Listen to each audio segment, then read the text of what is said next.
அவர் மாநில தலைவராக வந்த பிறகு ஒரு இளைஞனுக்குள்ள இவ்வளவு திறமைகள் இருக்க முடியுமா?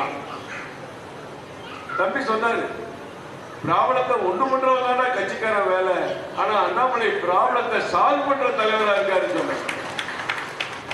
எந்த கட்சியில இல்லாதவர், இதுவரைக்கும் அரசியல பிடிக்காது. அவர் இங்க பேசும்போது நமக்கு எவ்வளவு மகிழ்ச்சி. அப்படி அந்த 5 ஆண்டுகள் இந்த தமிழகத்துல தவறுகளை தட்டி கேட்ட விதம், மக்களுக்கு கருத்துக்களை எடுத்து சொன்ன விதம், மக்களுக்கு தேவையான எல்லா விதமான போராட்டங்களையும் தலைமையேற்று நடத்திய விதம், தமிழ்நாடு மட்டுமல்ல, இன்றைக்கு இருக்கிற கேரளா, ஆந்திரா, தெலுங்கானா, மகாராஷ்டிரா, டெல்லி உட்பட எந்த மாநிலத்துக்கு போனாலும் நாங்க போன உடனே முதல்ல அங்க இருக்கிற அதிகாரி என்ன கேட்டு கேட்பான் தெரியுமா? அண்ணாமலை எப்படி இருக்க?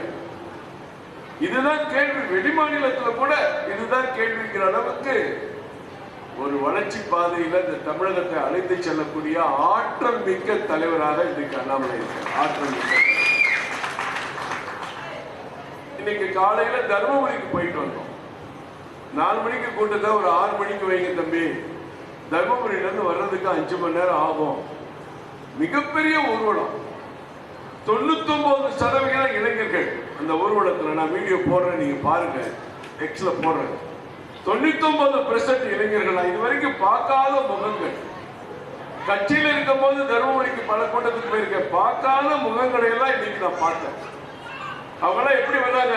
சகோதரர் சொன்னாரு 28 வருஷம் நான் திமுக இருக்கேன், ஆனா இன்னைக்கு எனக்கு பிடிச்சிருக்கு. கவுன்சிலர் சொன்னாங்க, நான் எனக்காக அண்ணாமலை பின்னாடி போகல, என் பிள்ளைகளுக்காக போறேன், பிள்ளைகளுடைய எதிர்காலத்துக்காக போறேன்னு அவங்க சொன்னாங்க. இது எவ்வளவு பெரிய வார்த்தை தெரியுமா அவங்க சொன்னது?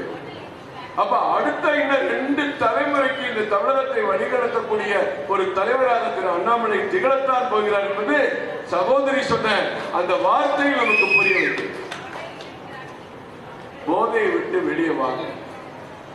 இன்றைக்கு கடத்தல், பெண்களை துன்புறுத்துகிற சம்பவங்கள், குழந்தைகளை துன்புறுத்துகிற சம்பவங்கள், கொலை நடப்பது, தகராறு நடப்பது, கலவரம் நடப்பது, எல்லாத்துக்கும் பின்னாடி என்ன இருக்கு? போதை இருக்கு.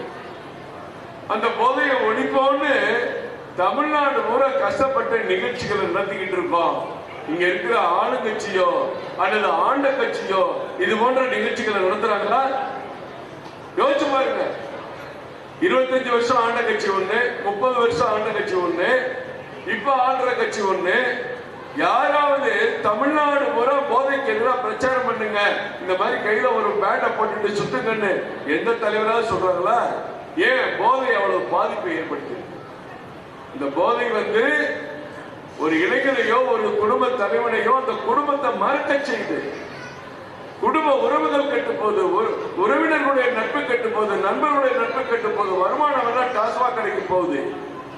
குடும்பத்துல நிம்மதி இல்லை, பிள்ளைகளுடைய எதிர்காலத்தை பற்றி சிந்திப்பதில்லை. பல பெண்களுக்கு அது அவ்வளவுதான், இனிமேல் என்ன பண்ண முடியும், திருத்தவா முடியும் அப்படின்னு ஒரு சலிப்புத்தன்மை வரக்கூடிய அளவுக்கு இன்னைக்கு தமிழக பெண்கள் மாறிட்டாங்க. ஒரு பக்கம் அண்ணாமலை என்ன பண்றாரு? போதையெல்லாம் ஒழிக்க ரிக்வெஸ்ட் பண்றோம்.